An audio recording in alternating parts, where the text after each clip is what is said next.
Do you ever blink?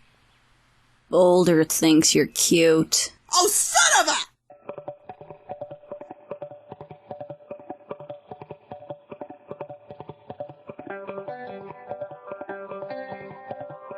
First episode since the season 6 premiere, and I gotta say, one of my top favorites. It's rare that we get to see Pinkie Pie and Rarity socializing together, but if this wasn't sweet enough, Mod Pie gets involved, all roll into a plot device that actually makes a lot of sense. Since my boutique in Canterlot has been doing so nicely, it only makes sense for me to open one there as well.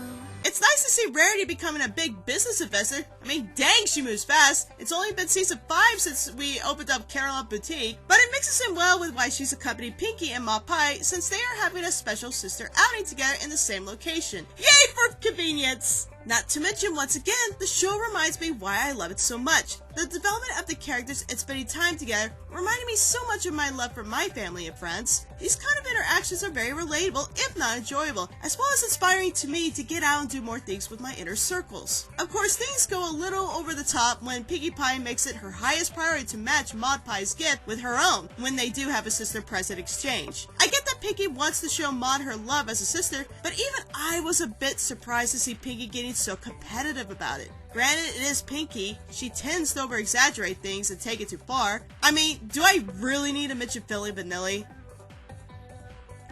I rest my case. Rarity, being the good friend that she is, while balancing her time looking for her next store location, was more than willing to help Pinkie Pie find that perfect gift. And this is where I tend to enjoy the episode the most, the interactions between Rarity and Pinkie Pie. While Rarity can be a bit over firm when it comes to Pinkie Pie's antics, Rarity has had much leeway in her personality with the other main four. I mean, we've seen her interactions with Applejack, AJ being more annoyed of Rarity's over-girly methods and tastes, and Rainbow Dash being the jock of the group doesn't tend to grasp Rarity's love of fashion and creativity, whereas Twilight is more reserved to her studies in magic and books. With Pinkie Pie, however, she is more open to everything and anything new. Rarity's thirst for new locations and exposure is exciting to her, and as long as her friends are excited, so is Pinkie Pie. This means that when it comes to Rarity, she's able to be herself comfortably without the concern or ridicule from her other friends. So with this mixed in, the two bounce off each other very well, to the point that the humor is so addicting.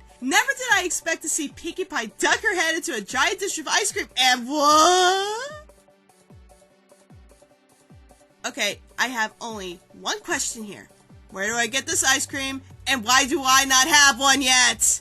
And Rarity being totally okay with Pinkie Pie's distraught and bizarre behavior, still she is able to fix the problem. The highlight best of all being when Rarity actually acts out a Pinkie Pie personality, an amazing performance by Tabitha St. Germain. But by far, the one pony that nearly steals the show is Mod Pie herself. The humor of a stale, rock-solid expressions of Mod comes out in full swing of this episode, from the silly sister song that Pinkie Pie sings along with her, to the blank, terrifying expressions as she breaks both Rarity and the Swaggler pony by doing nothing. It kept me laughing the whole time and had me begging for more. But despite all this, I do have a minor complaint about this episode, and that is the Swaggler pony himself. While I get the series has a primary focus of female roles being strong and independent, once again I feel the male characters suffer in favor of that theme. For instance, most of the villains are male, or we get arrogant, sleazy, stuck up, or underdeveloped male characters. I get that it's important to make our female characters stand out, but how much more must the male roles take as a punching bag to make the others look good?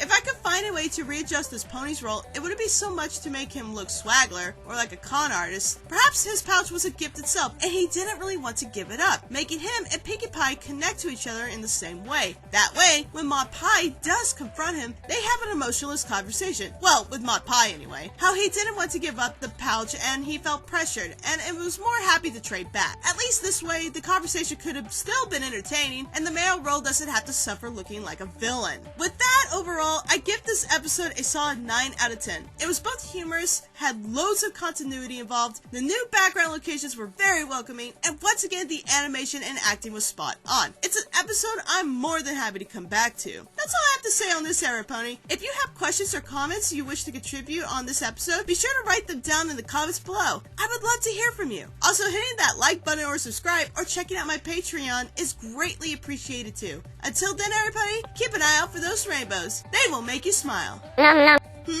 What is it, Twink? Nom nom. Twinkie! Oh, you're amazing!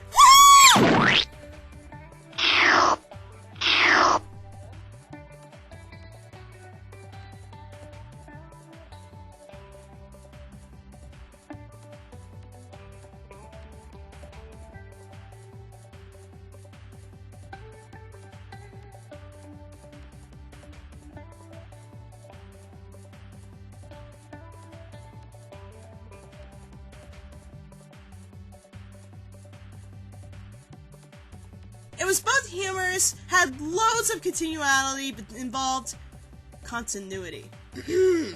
Continuality.